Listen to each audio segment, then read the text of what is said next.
Welcome, this is Under the Cuff and I'm Matt. This is the first watch review for Under the Cuff, so please be gentle. So the IWC Pilot's Watch Mark XX then. This is my second IWC. The first IWC I got was actually bought for me by my wife on our wedding day as a wedding gift to me. That was pretty much my first independent foray into luxury watches. Ever since then I've been sort of really into the IWC brand, and I'm hoping to shine a little bit of light on them for you. I've been to a few Red Bar events, watch community meets. You don't really see that many IWCs at those shows. Not for lack of popularity. IWC is obviously an extremely popular brand. It's just that I think the people that buy them don't tend to necessarily bring them to those sorts of events. Maybe they're too mainstream, maybe another reason, I'm not sure. But the only event that I did see one brought to recently was the IWC Patronus AMG with the green strap and the green hands and the green loom. It was really the star of the show, that one. Find my shirt maybe for this. It is the first one after all. Anyway, so if any of you have followed me on Instagram, you'll see that I am an IWC owner already. This is my watch, my first IWC I should say, IWC Pilot's Chronograph IW3777 on the bracelet, which I think makes it a -14 version, not sure. This was a wedding present from my wife to me on our wedding day, and at the time I freely admit that I didn't know very much about watches at all, and the main reason for me choosing this one as a present was because I like the look of it. I knew that IWC were a solid brand to begin with, but this one just spoke to me from the pictures that I saw of it. It was given to me without ever having tried it on either, so it's a good shout that I'm reasonably large wristed anyway, and that it has an adjustable bracelet. Take note, other watch brands. This has been around since at least 2016 with an on-the-fly, a true on-the-fly, adjustable clasp. Rolex and Tudor, I'm looking at you. I wouldn't describe myself as a fanboy of the brand, but I do like the direction IWC are going with their marketing and their products at the moment. They seem to be addressing some issues with their products, but creating new ones in the process. 2 steps forward, 1 step back. This video is not sponsored by IWC, but as you might have guessed from the title of this video, it went well enough for me to buy one for myself. The video, however, is sponsored by underthecuff.com, where you can find our latest straps, cases and accessories, including the Under the Cuff fine weave NATO that I've been wearing this on recently. So go and check that out. The link is in the description down below. And if you like this video, please give me a thumbs up or consider subscribing for more. So this then, to give it its full name, is the IWC Pilot's Watch Mark XX, the next iteration of the Mark series of Pilot's watches from IWC. It was, I've had this about a month now, and it was silently released by IWC on the 23rd of July with absolutely zero marketing or fanfare of any sort, flying very much under the radar, similarly to its design philosophy, I guess. But following on from the Mark 18 version, there have been some upgrades and notable improvements to the watch. Now, IWC fans are not known for being the vociferous sort, but these changes have really split the crowd, especially on some forums where people are practically foaming at the mouth with disgust at some of the changes that IWC dare to have made to their own watch. But before I go into that, let me explain a little bit more about the history of the watch. Back in the 1940s, the British Ministry of Defence published a tender for military watches. The 12 selected brands, including IWC, later became known as the Dirty Dozen. That design was replicated identically across the 12 brands, and those original watches focused on accuracy, durability and reliability. The Dirty Dozen watches are identifiable by their 2-hand central dial with small second subdial at the 6 o'clock position. The IWC version was known as the Mark X, and although it began the Mark naming convention of their watches, it was actually the Mark XI which followed, that carries the same design DNA as the Mark XX. The Mark XI was specifically a manual wind pilot's watch designed to supply the UK military for astronavigation purposes. The simple time-only black dial with white numerals and dial mark, was a symptom of the need for function over form. IWC, being a Swiss firm, were only too happy to supply both the Allies and the Axis powers with watches simultaneously. The Mark XI was discontinued in 1984, but due to popularity was followed up by the Mark XII. The Mark XII brought along its first automatic movement to go with the watch, and introduced a date function as well. Then followed the 15, 16, 17 and most recently the 18. So the specs on this thing are as follows. 40mm stainless steel case with brushed and polished finishing, a soft iron inner cage to prevent against magnetic interference from any aircraft instrumentation. This crystal is secured in place to prevent loss in the case of a cabin explosively decompressing. It's got 100 meters of water resistance, which is up from 60 meters on the previous watch. But the big news is the movement, what's inside this piece. IWC have been criticised in the past for having a Solita movement in the Mark XVIII. Not so much because it was a poor movement, more to do with the fact that it cost £4,090. The SW300-1 movement in the previous model is a perfectly good off-the-shelf movement which IWC modified to meet their specs. The previous Mark XVIII was sold for £4,090 in the UK, which you can still buy from retailers today at that price. The new watch carries those three magic words, which allows IWC to charge nearly £800 more for this watch than the previous watch. In-house movement. The all-new in-house caliber 32111 movement inside the Mark XX raises the power reserve from a piddly 42 hours to 120 hours. Whereas the previous model couldn't even see you through a full weekend on your desk side table, the new one will see you Monday through to Saturday. It beats at 28,800 vibrations per hour, and although it's invisible behind this engraved stainless steel caseback, the movement is actually polished and perlage finished. Additionally impressive is, despite the tripling of the power reserve of this piece, the case size has actually gone down from 11mm to 10.8mm, which is an impressive feat. The dial is matte black or blue depending on which model you specify. The numerals, the hands and the hour markers are all crisp white finished on this, no photina here, save that for the Heritage edition, which I'm sure will be released at some point in the future. Lume is applied to the hour markers at the 12, 3, 6 and 9 position, and to the hallmark of these pilots' watches, the triangle with two dots at the 12 position. Also loomed are the enlarged sword hands, which now have a polished finish, as does the bezel on the Mark XX, which were all brushed on the previous model.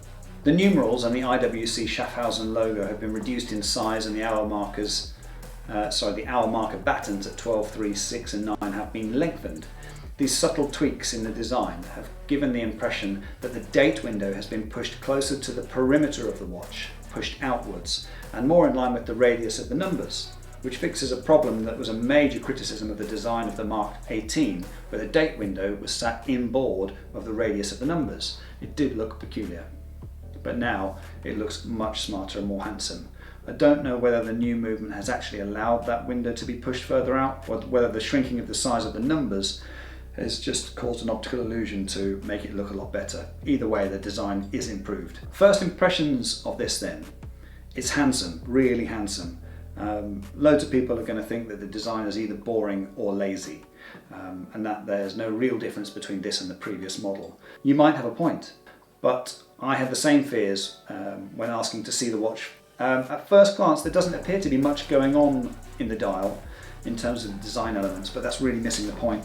Watches that follow a successive design process are iterative. This is a case of evolution, not revolution. In my opinion, the form that follows function is bang on. This is a sports watch that could easily be worn as a dress watch. Think JLC Reverso, but without the pretentiousness that might be perceived from wearing that watch. It's so unflashy, so low-key and restrained, that when I wear it, I feel that I get the pleasure of wearing it, knowing the history behind the piece, that so few people are going to be able to identify this watch, and even fewer the difference between it and its predecessors. But there's one thing you can guarantee, and that is subconsciously, unconsciously, without them even knowing it, they will have registered a positive emotion with them seeing it. Fair enough, it doesn't need to have the polished hands or the polished bezel. With these design flourishes, I would argue it elevates the previous Mark XVIII watch from a tool watch category to a luxury tool watch, if such a category exists. The purpose of this design is to tell you the right time as quickly as possible. Radio operators in the services have a saying: accuracy, brevity, clarity. Say exactly what's needed as clearly as possible in as few words as possible. And that's what this design carries out. It tells you the time quickly and accurately. Many people aren't fans of date functions, and the purists would be right to say the original military versions were time only. But I have to say, I'm pleased I do have one. I find myself checking the date on my wristwatches very frequently, so this serves a purpose for me. As for the size, 40mm looks great on my size wrist. I've got 17.5 centimetre wrist, which is reasonably large, and I think the 40mm looks just fine, to be fair. When you consider that the pilot's watch chronograph, I think, is 43 or 44mm, which, I mean, it's fine on my wrist, but on some it looks huge. The lug-to-lug length on this is 1mm shorter than the Mark 18 at 49mm. When you think that IWC make both the big pilot and this the Mark 20, it's just amusing to me that both of these pieces are genuine links to the historic military past of the brand, and yet one is a complete flex on the wrist, designed to be seen, and this piece is completely under the radar. It comes with a substantial 8-year warranty straight out of the box, which is brilliant. But not everything's rosy. The strap. While the strap is the brand new ease exchange system, it's not made by Santoni as the previous straps were. I feel a bit shortchanged. My wife's got a Pilot Watch 36 which came with a beautiful 5-link, part brushed, part polished bracelet, and yet the big brother Pilot Watch doesn't. IWC would have you believe that this is to maintain authenticity to the original design, but I think they could have got away with it considering the other design flourishes that were permitted to get through, which aren't authentic to the original, such as the date wheel for a start, and the polished hands and the polished bezel. The bracelet wasn't available to buy with the watch at the time of release, but I have been told by IWC UK that it should be available sometime around October. I'm not entirely sure how it's going to look, whether it will be part polished, part brushed. I suspect it will be, to match the bezel and the case. Bearing in mind the aeronautic links that this watch has, it would have been nice to see some longer strap options. Maybe the extended leather strap that sometimes comes with a big pilot, or maybe some NATO straps as well, harking back to the military history of the piece.